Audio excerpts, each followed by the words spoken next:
வீட்டு வரி ஏறவில்லை, மின்சார வரி ஏறவில்லை, சொத்து வரி ஏறவில்லை. பிரச்சனை இல்லாத ஒரு நாடாக எடப்பாடியுடைய ஆட்சி இருந்த காரணத்தினால் மக்களிடத்தில் எடப்பாடியுடைய ஆட்சி வேண்டும் என்ற எண்ணம் இருக்கின்ற காரணத்தினால் அண்ணா திராவிட முன்னேற்ற கூட்டணிக்கு, எடப்பாடியார் தலைமையில் உள்ள கூட்டணிக்கு வெற்றி வாய்ப்பு பிரகாசமாக இருக்கிறது. கூட்டணி எந்த மாதிரியான கூட்டணி அமைந்திருக்கு?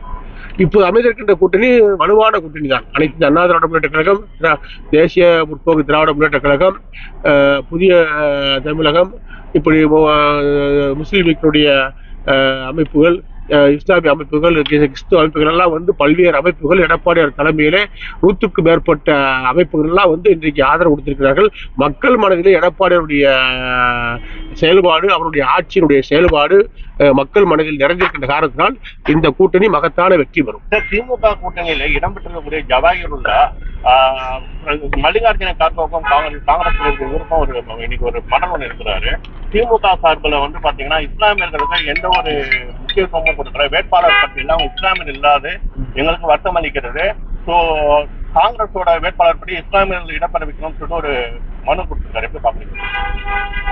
மொத்தத்துல சார், இஸ்லாமியர்களுக்கு வந்து மரியாதை கொடுக்கக்கூடிய கட்சி அண்ணா திராவிட முன்னேற்ற கழகம், எடப்பாடியார் தலைமையில் உள்ள அண்ணா திராவிட முன்னேற்ற கழகம், அம்மாவுடைய கட்சி, புரட்சித்தலைவர் எம்ஜிஆருடைய கட்சி என்பதற்கு உதாரணமாக இன்றைக்கு அண்ணா திராவிட முன்னேற்ற கழகத்துடைய அவைத்தலைவராக இருக்கக்கூடியவர் தமிழ் மகன் ஹுசேன், ஒரு இஸ்லாமிய சமூகத்தை சேர்ந்தவர் தமிழ் மகன் ஹுசேன். அண்ணா திராவிட முன்னேற்ற அமைப்பு செயலாளர் இருக்கக்கூடிய அன்வர் ராஜா ஒரு இஸ்லாமியர். ஆக இஸ்லாமிய சமுதாயத்திற்கு கட்சியிலையும் ஆட்சியிலையும் அதிகாரத்திலையும் பங்களித்த கட்சி அண்ணா திராவிட முன்னேற்ற கழகம் தான்.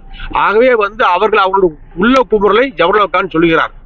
அதை வந்து காங்கிரஸ் கட்சி ஏற்றுக்கொள்ளுமா என்று சொன்னால் அவர்கள் வாயளவில் தான் இந்திய கூட்டணி இஸ்லாமிய பற்றியும் இஸ்லாமியரை பற்றியும் கிறிஸ்துவத்தை பற்றியும் பேசுவார்கள் ஒழிய சிறுபான்மை சமுதாயத்திற்காக அவர்கள் ஒன்றும் செய்ய மாட்டார்கள். சிறுபான்மை சமுதாயம் பாதுகாக்கப்பட வேண்டும் என்று சொன்னால் தமிழ்நாட்டில் அண்ணா திராவிட முன்னேற்ற கழகம் ஆள வேண்டும். அண்ணா திராவிட முன்னேற்ற கழகத்திலே கரம் ஓங்க வேண்டும், எடப்பாடியுடைய கரம் ஓங்க வேண்டும். அதே போல வந்து பாத்தீங்கன்னா அதிமுகவோட வேட்பாளர் பற்றியும் சிறுபான்மையினரோட தேர்தல் ஒரு குற்றச்சாட்டு. சிறுபான்மை சமூகத்தை சேர்ந்த ஒரு எங்கள் கூட்டணி கட்சிக்கு திண்டுக்கல் தொகுதி அருமையான தொகுதி. அதிமுகவுடைய முதல் வெற்றியை பெற்ற திண்டுக்கல் பாராளுமன்றம்.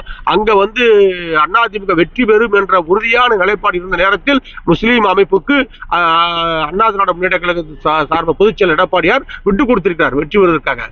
அங்க இருவரும் தலைவர்கள் திண்டுக்கல் சீனிவாசன், விஸ்வநாதன் போன்ற மிகப்பெரிய தலைவர்கள் இருக்கக்கூடிய இடத்திலே இருவருடைய ஒப்புதலோடு இன்றைக்கு முஸ்லீம் அமைப்புக்கு கொடுத்திருக்கான்னு சொன்னால் முஸ்லீம் அமைப்பை அந்த அங்கீகாரம் கொடுக்க கொண்ட கட்சியாக அண்ணா திராவிட முன்னேற்ற கழகத்தை இன்றைக்கு முஸ்லீம் அமைப்புகளும் இஸ்லாமிய அமைப்புகளும் பார்க்க ஆரம்பித்து விட்டார்கள்.